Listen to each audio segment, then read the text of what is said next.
น้องเสียงหันค่ะอย่างค่ะเขามองสู่เต็มมือว่ายังห่ำว่ามือว่าล่ะมือว่าขาสองหามาลองซ่อมในมือทางหีบมองขาดที่ขาลาเขานังตะลามาแล้วก็หันหน้าตาสู่มือนั่นยาวเมื่อว่าเขาปนเขานังตะลาแหว่าหันสู่เลยเขาตีไปปังแขกซ้อมกันวันนี้กำเนิดตรงอะไรหมังนับขนาดกำเลยปีนี้ไปหมักนับกำบนนั้นก็ชาตุค่ะต่อลาดต่อหมักนับนะลาดต่อเข้าไปนะกับปีขาเพราะว่าตรงอะไรหมักนับเต็มป้าขานะกับปีก็เลี้ยวไปเขาน่ะเป็นช้างลองเมาได้สูหาบอะไรลองนักเขาได้หาบอะไรตีจ่องอะไรสูบจ่อตีตุกข้างเขาเลยตุกข้างอะไรมันเป็นนะพวกตอนด่าสูได้ตุกข้างอะไรต่างคือก็ปีเจอช่องหานะเมื่อว่าได้หันสูโจเก็บแคบตาไว้กินป้วมหวานนอนป้วมรับเอาจะจับดังสูกูขึ้นกูวันอะไรนอนบ่มรับมือตึงนังตาลาเห็นนักหมับมันขย่มจะนอนรับหนึ่งขึ้นปีฮิตหนึ่งตื่นไว้กินหวานก็มาว่าได้เก่งซ้ำอ่างจุลงโยก็ลืมปรับตาลาอะไรกว่าแก่เพื่อนนี้หยับกำภาวะก็ลืมก็มาเอาปรับมือวันไหนก็ได้ขึ้นกว่าน่ะ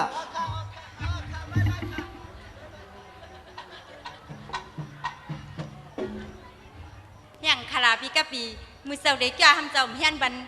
ปีกะปีทำเฮียนบันเต็มทนคาราโลช่างลงมันตึงเป็นไหนกำปรับตารางเตะเอารวมเอาโลจังไหนอ๋อกลางปากคำข้อโดนไหนก็อ้อมจำได้ค่ะ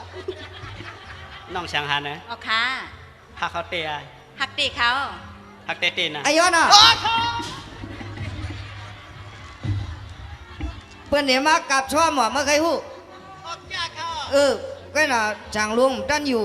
ก็น่ะเพื่อนมากับก็มาใครกินก็มากินแน่น่ะ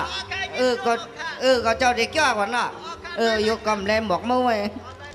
ไม่อยากไว้น่ะเขาคำกำกิน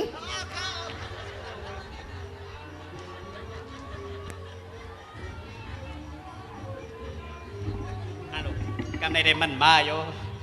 กำก็ได้กว่าปิกพักกูจ้องไปเที่ยวกำเขาเลียนออกติ๊กๆไงความอุบชาวเขาพวกขันมูเลยนะโอ้ช่างหันนะอ๋อค่ะโซเป้ใจเตะปีใจเตะเขาในน้องแสนได้ซุบลัดก็ใจจอมเพื่อว่าอาเป็ดตัวเป็ดใจน้องแสนนอนขึ้นจ้องถึงมือวันมาส่งซ้อมคณะเนี่ยมือเซียนซาพวนว่าขอความมันปีกับปีลาดต่อน้องมือนั่นในก็งานได้เป็นคอจีอำเซนได้เป็นลองเตะหำเป็นลองเตะในน้องแสนได้มือนอนขึ้นจ้องเลยอ่านมาพร้อมจอมปีกับปีเขาเนี่ยดีกว่าดังเลยค่ะดีกว่าดังเลยเมื่อเฮือนสูนั่นนะเฮือนเขาแต่มีเขาไปตั้นเฮ็ดไว้กูสูเมื่อหล่มหญ้าพังผู้ลองกินขาสูเวงก่อนเลยปีกับปีเปิ้นว่าขนาดว่าฮักกันแต่ฮักกันเข้าหลอดนั่นน่ะกอดกันเข้าลิ้นเพราะว่าฮักกันได้มุ่งซุ่มทำทางในก็มุ่งมีซุ่มยอกซุ่มยักซุ่มคาหาเตียไปก็จำเป็นทางคาราเพราะว่าปีจะฮักน้องแสนอยู่เลยกุฏิคณะปีจะเตียตีเขา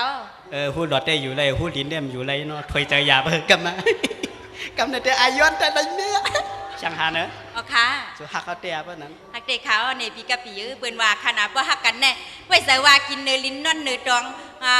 ขยาวคาในเพราะว่าเขาพี่น้องฮักกันแน่อยู่ที่แล้วก็ตื่นว่าให้มาลองตั้งฮักเขาพี่น้องมันกึมก้อยขนาดในอยู่ที่แล้วก็ยาวคาในอยู่ในถึงนั่นคือก็ยาวคาน้องแสนได้ติ้นปีใจค่ะนะเตนะเพราะนั้นเตะเขา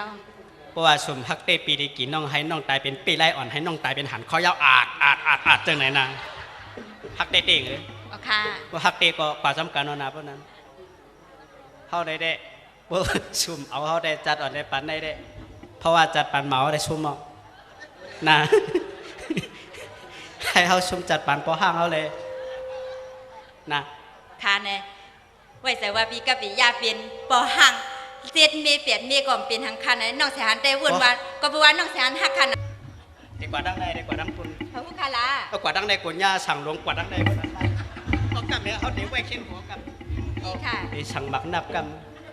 หมักนับอยู่หมักนับนะเมื่อเดียวสั่งหลวงได้ดีกว่าอยู่จอมเมเราหังเดียวนะชามาเนี่ย